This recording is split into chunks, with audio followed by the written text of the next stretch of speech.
Hey guys, I wanted to kind of give you a rundown of kind of things that's been going on.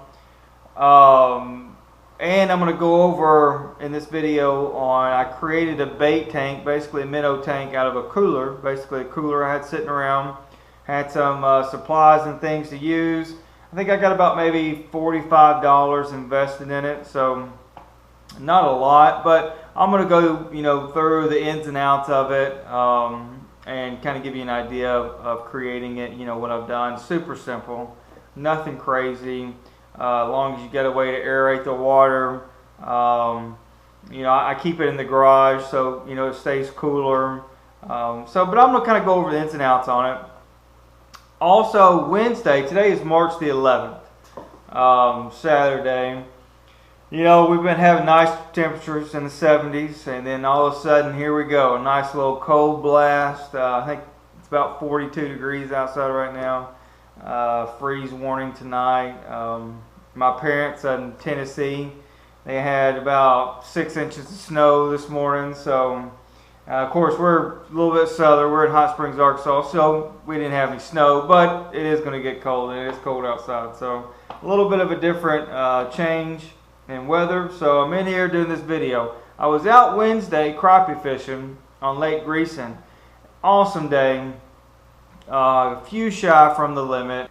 When I got home, the video for some reason was corrupt. I don't know what happened to it. I started downloading, and it basically this file is missing. So I'm not sure what happened, and I apologize. I wish you guys could have saw it. It was a good video, and I was going to kind of go over on searching out the transitional crappie, because not all the crappies have made it out of the winter haunt. Kind of pertains to a larger body of water. You've got a lot of things happening. You got your primary channels, you got your secondary creek channels, and so being able to kind of predict and follow them through that process to the spawning flats is very critical this time of year. But I'm going to kind of go over a few things that I've done on this bait tank and it's been pretty successful.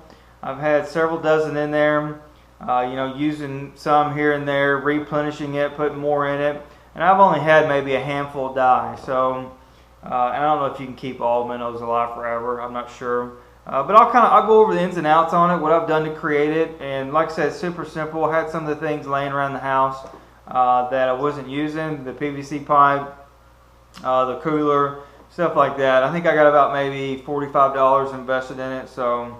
Let's kind of get to it. Some of the key things that I've done on this is, number one, I had to find a way to filter the water out. The second thing I had to think about was aeration. Keeping enough oxygen in the water to keep the fish alive. And a third thing is, I'm not on like a well system, so I have basically city water, which is chlorinated. So I had to actually pick up some AquaSafe stuff. It basically kills the chlorine. You put it in the water, and it kills it. Basically knocks the chemical counterbalance. So it took care of the chlorine forming. So if you're going to be using city water, I recommend getting some type of this. Now I've been feeding them. I didn't know what to get, but I've just been feeding them this goldfish food. They seem to be fine. Nothing's been happening. They haven't been dying or nothing, so that seems like it's been working. But I'm going to kind of pan the camera down here, kind of show you what I've created. And I'm going to be linking all of this stuff in the description too. So all the pumps, everything that I've used to create it, I'm going to link in the description. So basically, this is just the PVC piping I have in there. It's pretty. I don't have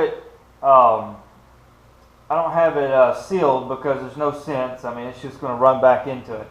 So I don't have it sealed. But basically, I've taken this and I teed it off with some PVC. This is all 1/2 inch. And what was awesome about it, the pump I have. Let me set this down. The pump that I got to pump, basically, it's a 500 gallons per hour pump. Basically just a pond pump, aquarium pump, not aquarium pump, but a pond pump. And but this is for basically outside PVC threaded pipe if you're doing like a sprinkler system, something like that outside in your yard, and it's threaded, but it's all 1/2 inch. And the pump I got was 1/2 inch as well, so I was able to thread this into the bottom of it and put my PVC pipe, splice it into it with a coupling. And so basically what I've done is basically just teed this off. The reason you see so many holes in it, because the 500 gallons per hour pump put a lot of water out, and it was creating a lot of disturbance, and I was afraid that it was too much disturbance for the little minnows. So I made the diameters a lot larger than the original ones, and then did quite a bit more of them. So, and that allows, it's more of a trickle. You see this black box right here? This black box is my filter. My pump is inside that. The lid snaps off like that. And then you have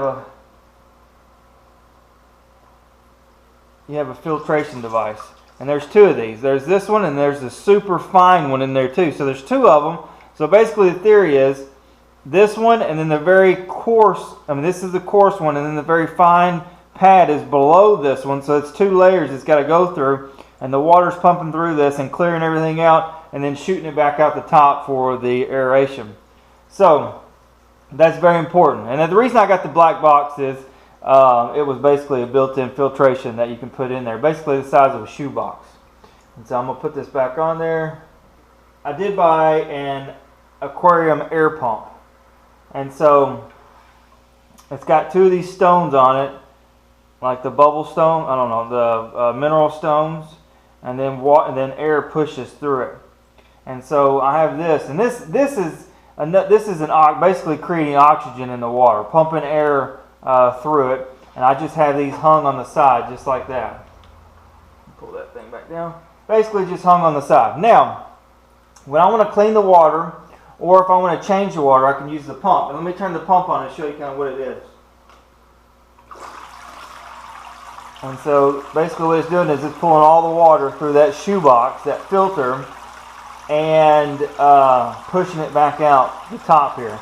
And so it's still gentle enough where it's not creating a lot of disturbance. It's still creating a nice flow around it when it's running. Of course, it's clearing the water out, like I said. If you're using tap water, make sure you're using the chlorinated, basically to counter-effect the chemical, kill the chlorine. But super simple. I'm going to put in the description everything I used to create it. And so I got everything on Amazon. And then I needed a couple couplings and stuff for the 1/2 inch piping that I went to Lowe's. But like I said, super simple.